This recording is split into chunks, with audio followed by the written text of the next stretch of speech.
CM Revanth రెడ్డికి big shock తగిలింది. భువనగిరిలో దోస్తీ లేదని సిపిఎం తేల్చి చెప్పింది. మిగతా స్థానాల్లో మద్దతిస్తామంటూ ప్రకటించింది. భువనగిరిలో తాము పోటీ చేస్తామన్న సిపిఎం నేతలు ఇటీవల సీఎం రేవంత్ రెడ్డితో సిపిఎం నేతలు సమావేశమయ్యారు. దీనిపై అప్డేట్స్ మా ప్రతినిధి భవిత అందిస్తారు, లైవ్లో అందిస్తారు. భవిత చెప్పండి.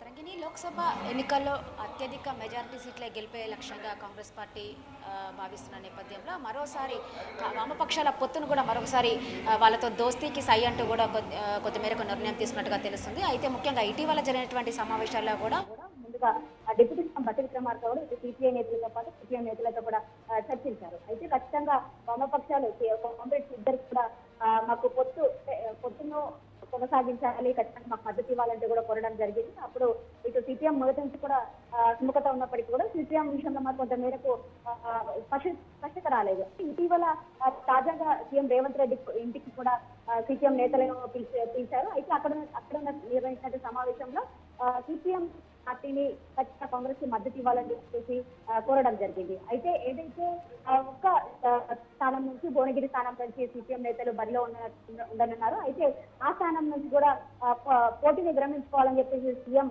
రేవంత్ రెడ్డి ఇటు సిపిఎం నేతలను కోరినట్టుగా తెలుస్తుంది. అయితే ఆ విషయంలో మాత్రం మేము కొంత మేరకు చర్చించిన తర్వాత మా యొక్క అభిప్రాయాన్ని తెలియజేస్తామని చెప్పేసి సిపిఎం నేతలు చెప్పినట్టుగా తెలుస్తుంది. అయితే తాజాగా నిన్న జరిగినటువంటి సిపిఎం నేతల సమావేశంలో మాత్రం ఖచ్చితంగా భువనగిరి నుండి బరిలో ఉంటామని చెప్పేసి వాళ్ళు ఒక నిర్ణయం తీసుకోవడం జరుగుతుంది. అయితే ఇది ఒక బిగ్ షాక్ అనే చెప్పుకోవచ్చు. అయితే గత అసెంబ్లీ ఎన్నికల్లో ఏదైతే ఇండియా కూటమిలో భాగంగా ఉన్నటువంటి వామపక్షాల పొత్తును కొనసాగిస్తూ టీపీసీసీ తెలంగాణ జరిగినటువంటి అసెంబ్లీ ఎన్నికల్లో వామపక్షాల పొత్తుతో కాంగ్రెస్ పార్టీ అధికారంలోకి రావడము జోరును కూడా మరోసారి రిపీట్ చేయాలని చెప్పేసి భావిస్తున్న నేపథ్యంలో ఇప్పుడు మరోసారి వామపక్షాల పొత్తుకు సై చెప్పాలని చెప్పేసి కూడా కాంగ్రెస్ కోరినట్టుగా తెలుస్తుంది. అయితే మొదటి నుంచి కూడా అసెంబ్లీ ఎన్నికలప్పటి నుంచి కూడా ఇటు సిపిఎం కావచ్చు, అటు సిపిఐ కావచ్చు, ఇద్దరు పొత్తులో ఉండాలని చెప్పి భావించి గతంలో అసెంబ్లీ ఎన్నికల్లో ఒక్క సీటు కేటాయించడంతో సిపిఐ దానికి ఓకే చెప్పి ఆ ఒక్క సీట్ను కూడా గెలుచుకోవడం జరిగింది.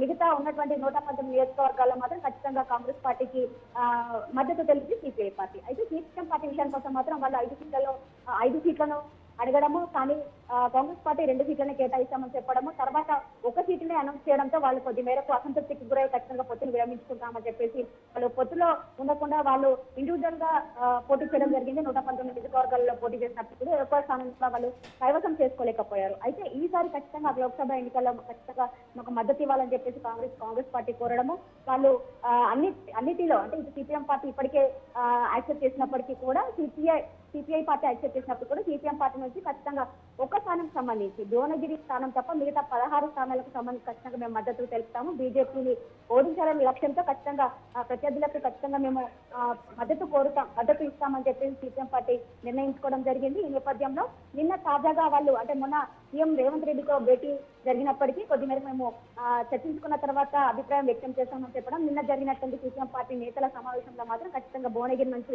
జహంగీర్ అనే క్యాండిడేట్ ని వాళ్ళు బరిలో దింపడం జరిగింది. ఖచ్చితంగా జహంగీర్ కి మద్దతు తెలిపాలని చెప్పి వాళ్ళు కోరడం జరిగింది. అయితే సీఎం రేవంత్ రెడ్డి ఖచ్చితంగా భువనగిరి నుంచి తప్పుకోవాలని చెప్పేసి వాళ్ళు కోరడం, కానీ సిపిఎం నేతలు మాత్రం ఖచ్చితంగా భువనగిరి నుంచి మాకే కేటాయించాలని చెప్పేసి వీళ్ళిద్దరు పరస్పరంగా మాట్లాడుతున్నట్టుగా తెలుస్తుంది. అయితే మొత్తానికైతే భువనగిరి నుంచి మాత్రం ఖచ్చితంగా సిపిఎం పార్టీ బరిలో ఉంటుంది. ఖచ్చితంగా భువనగిరి తప్ప మిగతా 16 స్థానాలకు సంబంధించి మేము పోటీలో ఉంటామని చెప్పేసి అయితే సిపిఎం నేతలు భావిస్తున్నట్టుగా తెలుస్తుంది. అయితే తాజాగా కేరళ టూర్ లో కొద్ది మేరకు చేసినటువంటి వ్యాఖ్యలు మాత్రం దుమారం లేపుతున్నాయి. అక్కడ ఉన్నటువంటి సీఎం పినరయ్ విజయన్ పైన చేసినటువంటి వ్యాఖ్యలు కొద్ది మేరకు సిపిఎం నేతలు అసంతృప్తికి గురయ్యారట్టుగా తెలుస్తుంది. దాన్ని మాత్రం ఖచ్చితంగా సర్ది చెప్పుకోవాల్సిన పరిస్థితి ఏర్పడింది. అక్కడ ఉన్నటువంటి పరిస్థితుల దృష్ట్యా నేను అలా మాట్లాడాల్సి వచ్చిందని చెప్పేసి సీఎం రేవంత్ రెడ్డి కూడా వాళ్ళకి సర్ది చెప్పినట్టుగా తెలుస్తుంది. ఓవరాల్ గా చూసినట్లయితే అసెంబ్లీ ఎన్నికల మాదిరిగా మరోసారి ఫలితాలను రిపీట్ చేయాలని చెప్పేసి భావిస్తున్నటువంటి కాంగ్రెస్ పార్టీ ఈసారి కూడా మళ్ళా వామపక్షాలతో